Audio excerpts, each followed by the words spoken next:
is I think we've seen the last times of Ozil in an Arsenal colour. Because when Arteta came, the first 10 matches of Arteta, Ozil was involved in the match. Exactly. And then after the pandemic break, with the resumption, where is Arteta? Where is Arteta? Where is Arteta? That's the question that everybody have been asking. That's what we've been clamoring for. But I think there's a lot going on behind the scene that we don't know about. Because under Unai Emery, Ozil was an outcast.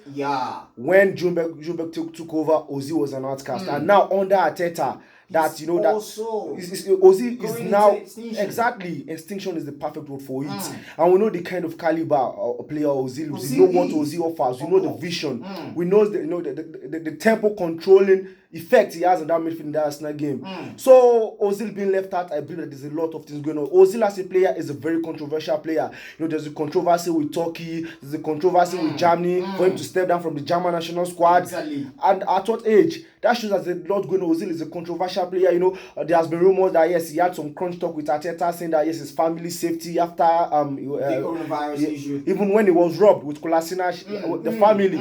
So those are the things that they are saying. And then I saw an headline that Arteta, when he was having the conversation with Ozil about him being left out of the Europa League squad, him being left out of the Premier League squad. That shows that what do you have to show for a player that is receiving 350k a week? That shows that are we just paying him off? And then I saw some article last week saying that he receives some 8 million loyalty bonus. Loyalty bonus for what? For a player that is not fishing, that is not giving his own part of the deal to the club. That's actually what I'm going to ask you now. Now, what is the financial implication of leaving Ozil out of the pitch? He's not playing for the club. He's not contributing anything to the club. It's not as if he's among the coaching crew. He's not just doing anything. He's just there collecting money. What's the financial implication of him being in the club? If you look at the financial application from a plain view, if you don't want to go too deep, it's a no-brainer for me because we sacked 55 staffs just to be able to maintain the wage structure of the club. We've let go of our major scouting coaches, the coach that brought about the likes of Fabregas,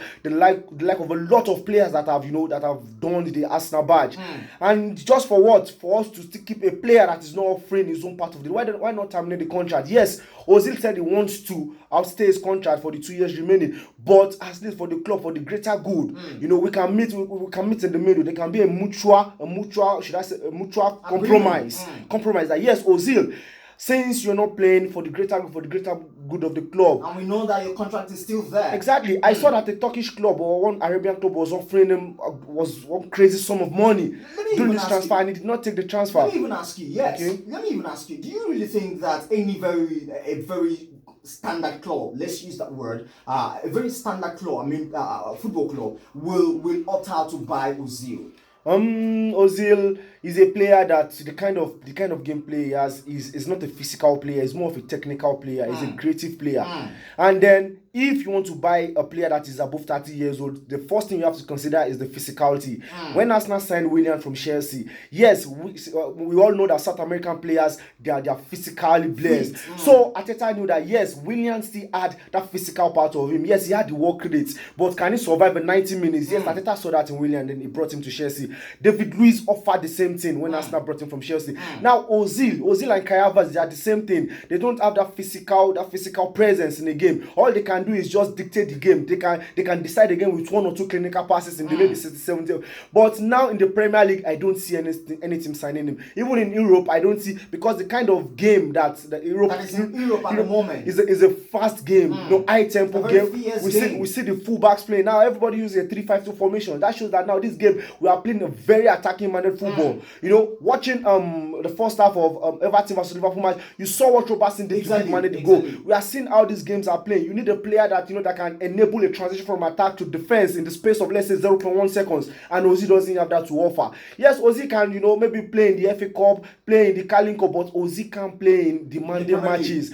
Ozil can play in high requiring matches where everybody has to attack, where there will be a mass defense, mass attack kind of team play. So for me, Ozil should just go to China, go to MLS, go to Arab, just make money. Do you think that the kind of play that we have currently in Europe, let's say in England at the moment, do you really think it's a very serious, fierce kind of play? the fiercest game in Europe is being played in the Premier League. Take a look at what Leeds is playing.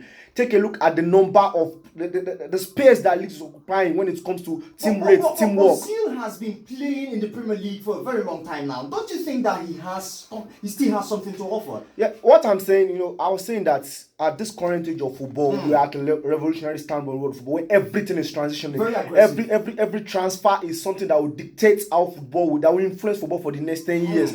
And that is the gameplay. Take a look at when Conte came to Chelsea. Conte brought this 3-5-2 formation. He brought this attacking football that where you have to go all out. And then right at that moment, football was revolutionizing. Premier League gameplay was revolutionizing. You don't expect the likes of Wenger, their own tack. That was why Wenger was stumbling woefully before he left Arsenal. If you take a look at Mourinho is gradually losing the plot of his team with Tottenham. Yes, he made some remarkable signing, but his gameplay is still rigid. His gameplay is still not that rejuvenating game that everybody is playing, that everybody has to play. You need a team that can that has a very smart and immediate alacrity kind of gameplay. You understand? Like take a look at the way Liverpool is playing. Take a look at how Leeds is playing. West Brom, all these teams is fast attacking football they are playing, and that is what Arteta is doing. Even Guardiola is gradually losing his footing when it comes to the gameplay. Now every coach has to develop. You have to change. Change is the only permanent thing in the world. So now you have to change. You have to rebuild your team. Take a look at what Ancelotti is doing with Everton.